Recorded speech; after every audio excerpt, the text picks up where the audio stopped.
Hey everyone, and welcome to today's Explainer. Today, we're diving straight into one of the most fascinating mysteries on the planet, North Sentinel Island. You know, we live in an era where literally every inch of our globe is mapped, tracked, and hyper-connected. We have GPS in our pockets.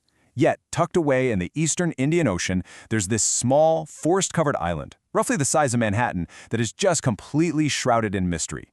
To really wrap our heads around this, we have to start by asking a massive question. Who are the people living in complete voluntary isolation right now? And why do they aggressively reject all outside contact? This isn't just some story about a remote location that's hard to get to. It's about a conscious, fiercely defended decision by an entire society to keep the rest of humanity completely at bay. So let's talk about the Sentinelese. They are a pre-Neolithic Negrito tribe of hunter-gatherers, located precisely in the Bay of Bengal. Anthropologists believe they're actually directly descended from the first human populations to emerge from Africa, which means they have been surviving on their own for tens of thousands of years. But actually, scratch the whole Stone Age stereotype, because they are highly adaptable. For example, they actively scavenge metal from washed-up shipwrecks just to craft these incredibly lethal iron-tipped arrows. Now moving on to our first major topic, the history of hostile encounters. It's really easy for us on the outside to view this tribe as just mindlessly aggressive. But when you look at their timeline, their hostility is a deeply logical defense mechanism.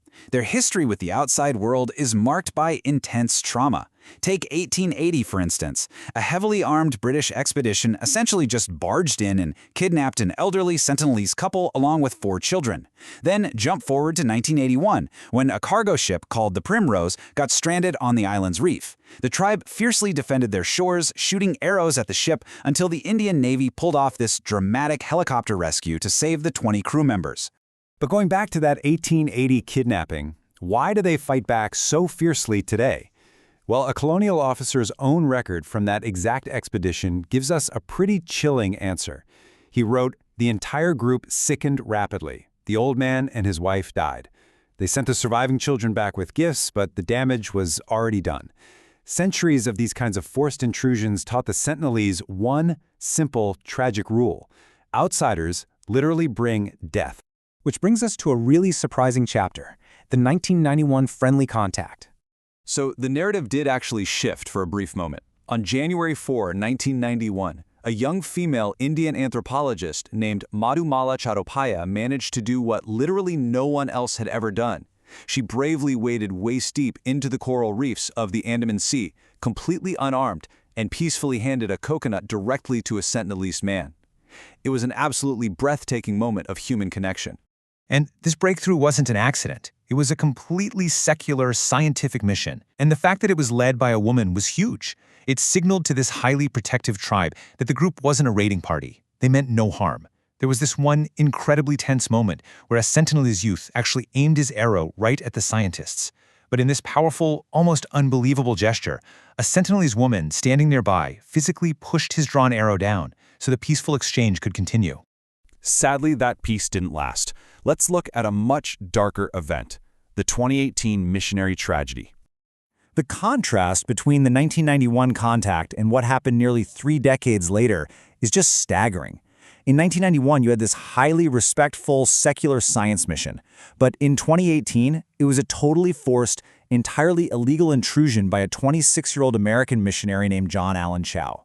He went there driven by a personal desire to preach Christianity to a tribe whose language no one on the outside even understands. Chau actually paid local fishermen to smuggle him past the strictly enforced military exclusion zone. And he knew the risks. His own diary had this chilling entry where he wrote, "God, I don't want to die." Yet he just kept ignoring the extreme danger.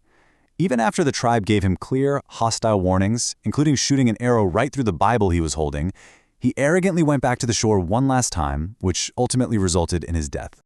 This brings us to the core reason why these rules of engagement are so incredibly strict: the deadly threat of disease. Okay, we really need to emphasize this. Because the Sentinelese have been completely isolated for millennia, they have zero genetic immunity to the pathogens the rest of us fight off every day. The existential risk here is terrifying. A single outsider showing up with something as incredibly common as influenza or the measles could trigger a catastrophic epidemic. Within just a few weeks, the kinds of diseases that give you or me a mild fever could literally wipe their entire population off the face of the earth.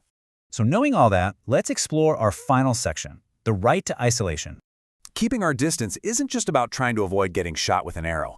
It is a profound ethical and legal imperative for their survival.